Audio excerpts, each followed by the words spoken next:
அடுத்த நாள் காலையில் எனக்கு ஏதோ ஒரே வேற மாதிரி இருந்துச்சு. பக்கத்து வீட்டு கதவு திறந்த சத்தத்துல தான் என் கவனம் இருந்துச்சு.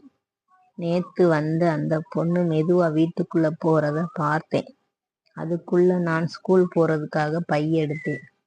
வீடு முன்னே வந்ததும் அவளும் வெளியே வந்தா. பசுமையான புடவை, பசுமை முகம். அவங்க அம்மா ஏதோ சொல்லிட்டு அனுப்புறாங்க. நான் கொஞ்சம் தைரியமா நடந்தேன். அவளோட முகம் பார்த்ததும் அவ என்கிட்ட, அண்ணா நானும் உங்க கூட சேர்ந்து வரட்டுமா என்று கேட்டாள். அந்த கேள்வி நிமிஷத்துல என்னைய பாசத்தை வச்சிருச்சு. இதுக்கு முன்னாடி யாரும் என்கிட்ட இப்படி கேட்டதே இல்லை. நான் சிரிச்சேன். அவள் பயப்படாம இருக்க, நீ பயப்படாதே, நான் கூடவே வர்றேன்னு சொன்னேன். அவள் முகம் மலர்ந்துச்சு.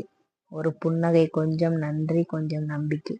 இந்த நொடியில் தான் எனக்கு தெரியாமல் ஒரு உணர்வு தோன்றுச்சு. அவளோட பயணத்தில் நான் பயணிக்க ஆரம்பிச்சிட்டேன்னு. அந்த நாள் வழக்கம் போல நாங்க இருவரும் ஸ்கூல் பக்கம் நடக்க ஆரம்பிச்சிட்டோம். அவ மட்டும் என் பக்கத்துல மெதுவா நடந்து கொண்டிருந்தா. நான் பேசணும்னு நினைச்சேன். ஆனா என்ன பேசுறது, எப்படி ஆரம்பிக்கிறது? கொஞ்ச நேரம் சும்மா போன பிறகு அவள் கிட்ட நிதானமா கேட்டேன், உன் பேர் என்ன? அவளோ முதல்ல என்னை பார்க்குற மாதிரி பார்த்தா. அதுல ஒரு சிறிய சந்தோஷம், ஒரு மென்மையான வெட்கம். பின்னாடி மெதுவா நந்தினி சொன்னா. எனக்கு அந்த பேர் ரொம்பவே அழகா இருந்துச்சு. நான் சிரிச்சேன்.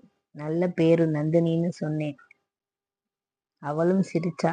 அந்த சிரிப்புல ஒரு நம்பிக்கை, ஒரு பாசம், ஒரு பழகும் தொடக்கம். அந்த ஒரு பேர் தான் என் நாள் முழுக்க என் மனசுல ஒலிச்சது.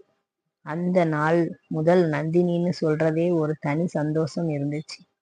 பக்கத்துல நடக்கிற ஒரு பொண்ணு இல்ல, நானே பேசணும், கவனிக்கணும், பாதுகாக்கணும் போல ஒரு நெருக்கம். அந்த